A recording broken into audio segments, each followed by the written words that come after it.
Hegel's Phenomenology of Spirit. Reason, observing reason. Continued. However, this unity of universality and the activity does not exist for this observing consciousness, because that unity is essentially the inner movement of the organism and can only be grasped as notion. But observation seeks the moments in the form of being, of enduring being, and because the nature of what is organically a whole is such that the moments are not contained in it, nor can be found in it in that form, consciousness converts the antithesis into one that conforms to its point of view. In this way, the organism appears to the observing consciousness as the relation of two fixed moments in the form of immediate being, of an antithesis whose two sides on the one hand appear to be given to it in observation, and on the other hand, as regards their content, express the antithesis of the organic notion of end and actuality. But because the notion as such is effaced therein, the antithesis is expressed in an obscure and superficial way, in which thought has sunk to the level of picture thinking. Thus we see the notion taken to mean roughly the inner and actually the outer, and their relation produces the law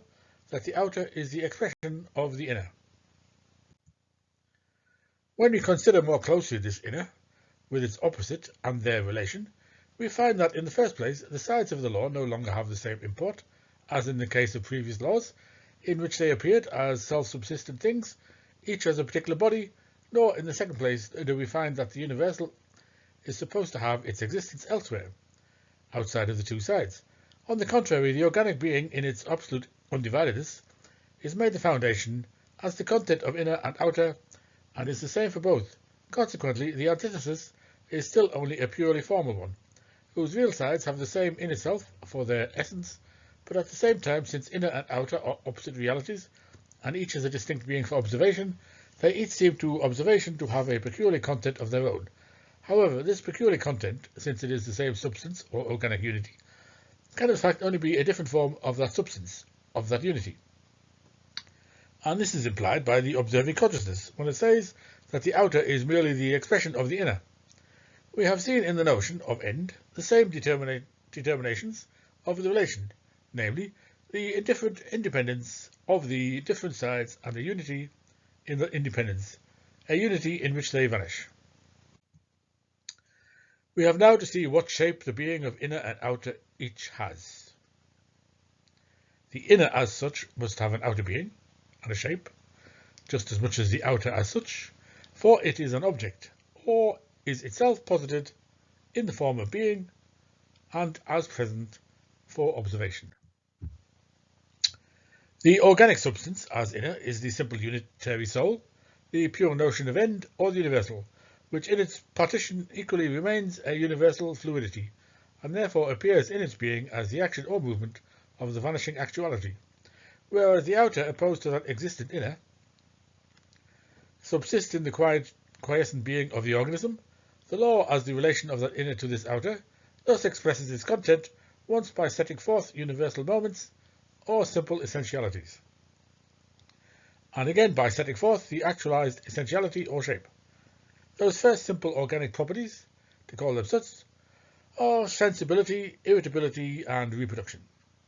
These properties, at least the first two, seem indeed to refer not to the organism in general, but only to the animal organism. As a matter of fact, the vegetable organism expresses only the simple notion of the organism, which does not develop its moments. Consequently, in regard to those moments, so far as observation has to take account of them, we must confine ourselves to the organism which exhibits them in their developed existence.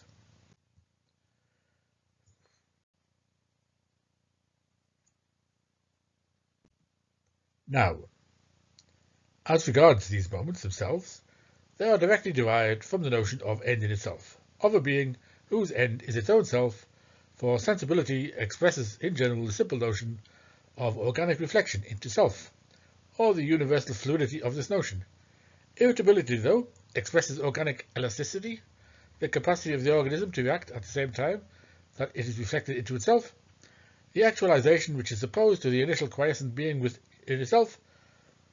an actualization in which that abstract being for self is a being for another, Reproduction, however, is the action of this whole intra-reflected organism, its activity as in itself, as end or as genus, in which the individual repels itself from itself and in the procreative act reproduces either its organic members of the whole or the whole individual. Reproduction, taken in the sense of self-preservation in general, expresses the formal notion of the organism, or sensibility, but it is, strictly speaking, the real organic notion of the whole, which returns into itself, either qua individual by producing single parts of itself, or qua genus by bringing forth individuals. The other significance of these organic elements, namely as outer, is their particular shape, according to which they are present as outwardly actual but at the same time universal parts or organic systems. Sensibility, let us say, as a nervous system, irritability as a muscular system, reproduction as a visceral system, for the preservation of the individual and the species. The laws peculiar to organisms accordingly concern a relationship of the organic moments in their twofold significance, once as being a part of the organic structure, and again as being a universal fluid determinateness which pervades all those systems. Thus, in formulating such a law, a specific sensibility, for example, would find its expression qua moment of the whole organism in a specifically formed nervous system, or it would also be linked up with a specific reproduction of the organic parts of the individual, or with the propagation of the whole, and so on. Both aspects of such a law can be observed. The outer, in accordance with its notion, is being for another. Sensibility, for example, has its immediately actualized mode in the system of sensibility and as a universal property. It is in its outer expressions an objective existence as well. The aspect which is called the inner has its own outer aspect, which is distinct from what in general is called the outer. Both aspects of an organic law would thus no doubt be observable, but not the law connecting them. An observation is unable to perceive these laws, not because qua observation it is too short-sighted and ought not to proceed empirically, but ought to start from the idea for such laws, if they were something real, must in fact actually exist and therefore be observable, but rather because the conception of laws of this kind proves to have no truth. We found that a law existed when the relation was such that the universal organic property in an organic system had made itself into a thing, and in this thing had a structured copy of itself, so that both were the same being, present in the one case as a universal moment and in the other as a thing. But in addition, the aspect of the inner is, on its own account, also a relationship of several aspects, and we are therefore presented to begin with the conception of a law as an interrelationship of the universal organic activities or properties. Whether such a law is possible must be decided from the nature of such a property. This, however, as a universal fluid, is on the one hand not something restricted like a thing, keeping itself to the restricted form, which is supposed to constitute its shape. Sensibility extends beyond the nervous system and permeates all the other systems of the organism. On the other hand, such a property is a universal moment, which is essentially not divorced or separated from reaction or irritability and reproduction, for as reflection into self, it ipso contains reaction. Mere reflectedness into self is passivity or a dead being, not sensibility, just as action, which is the same as reaction, when not reflected into itself, is not irritability. It is precisely the unity of reflection in action or reaction, and action or reaction in reflection, that constitutes the organism a unity which is synonymous with organic reproduction. It follows from this that in every mode of the organism's actuality there must be present the same quantity of sensibility, since to begin with we are considering the relation of sensibility and irritability to one another as of irritability, and that an organic phenomenon can be apprehended and determined, or, if you like, explained, just as much in terms of the one as of the other. When one person takes, say, for high sensibility, another may equally take for high irritability, but irritability of the same degree. If they are called factors, and this word is not to be meaningless, they are thereby declared to be moments of the notion. Thus the real object, whose essence is constituted by this notion, contains them both equally within it, and if the object is characterized according to the one moment as very sensitive, it must also be stated according to the other moment to be just as irritable. If they are distinguished, as they necessarily are, this is in accordance with the notion and their opposition is qualitative.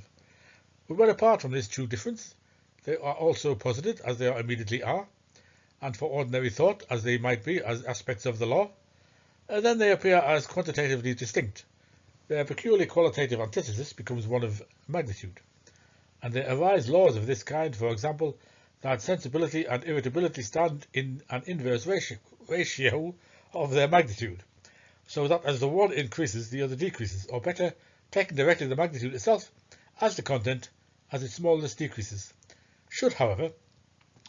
a specific content be given to this law, say that the size of the whole increases, the more what it is filled with decreases. Then this inverse relation can equally be changed into a direct relation and expressed in this way that the size of the whole increases in direct ratio to the amount taken away.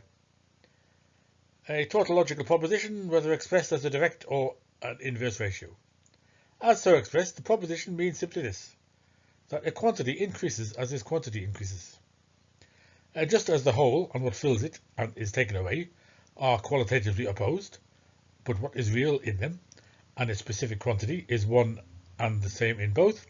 and similarly increase of magnitude and decrease of smallness are the same, and their meaningless antithesis amounts to a tautology. So are the organic moments alike indivisible in their real content, and in their magnitude, which is the magnitude of that being, the one decreases only with the other and increases only with it. Or rather, it is a matter of indifference whether an organic phenomenon is considered as irritability or as sensibility. This is so in general and equally when its magnitude is under discussion. Similarly, it is a matter of indifference whether we speak of the increase of a whole as an increase of the whole qua emptiness, or as an increase of the filling removed from it. Or again, a number, for example 3, remains the same quantity whether it is taken positively or negatively, and if I increase the 3 to 4, then both the positive and the negative have become 4. Just as the south pole of a magnet is exactly as strong as its north pole, or a positive electricity or an acid is equally as strong as its negative, or the base on which it acts. An organic existence is just such a magnitude as the said 3, or a magnitude, etc. It is that which is increased or diminished, and when it is increased, both of its factors are increased, just as both poles of the magnet or both kinds of electricity increase. If the potential of a magnet or of one of the electric currents is raised, that both can vary just as little in intention and extension, that the one cannot decrease in extension but increase in intention, while the other conversely is supposed to decrease its intention but increase its extension. This stems from the same notion of an empty antithesis. The real intention is absolutely as great as the extension, and vice versa.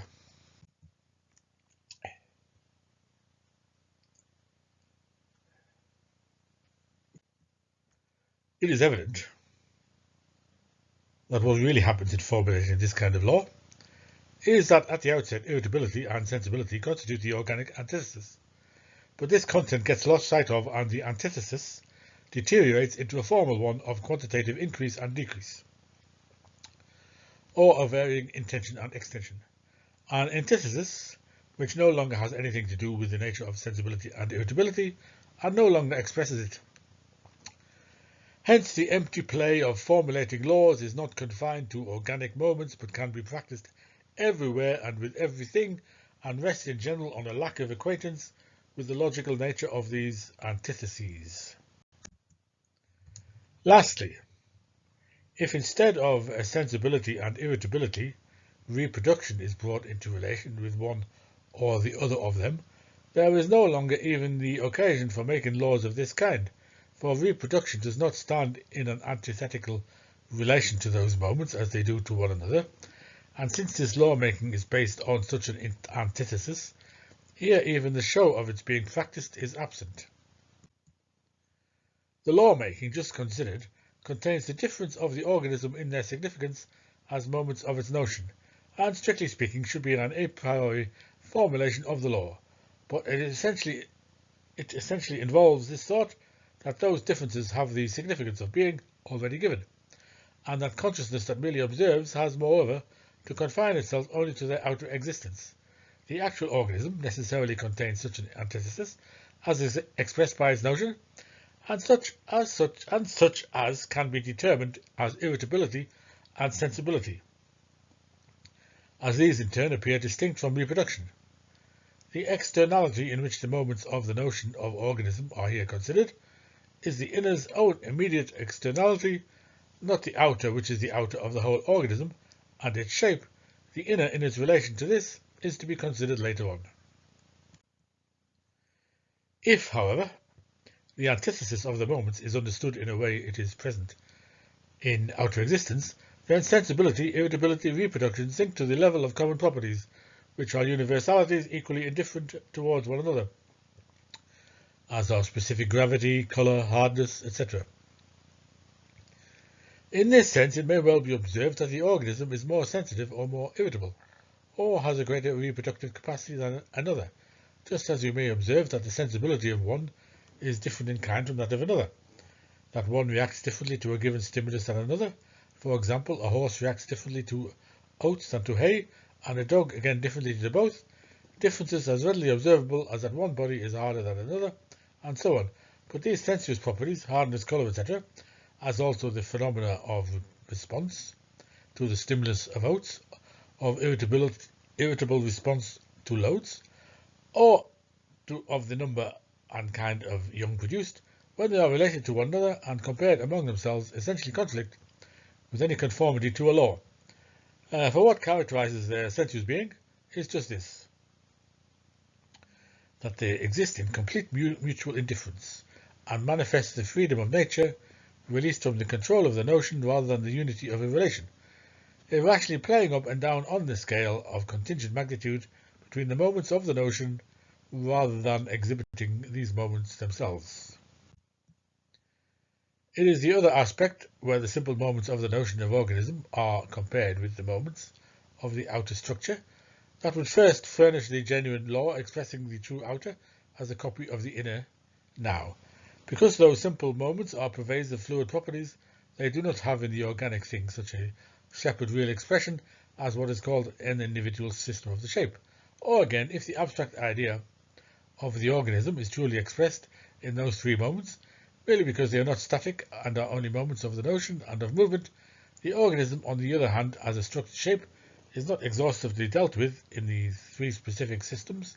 into which it is analysed by anatomy, insofar as such systems are supposed to be found actually existent, and to be authenticated by being so found, it must also be borne in mind that anatomy presents us not only with three such systems, but with a good many more. Furthermore,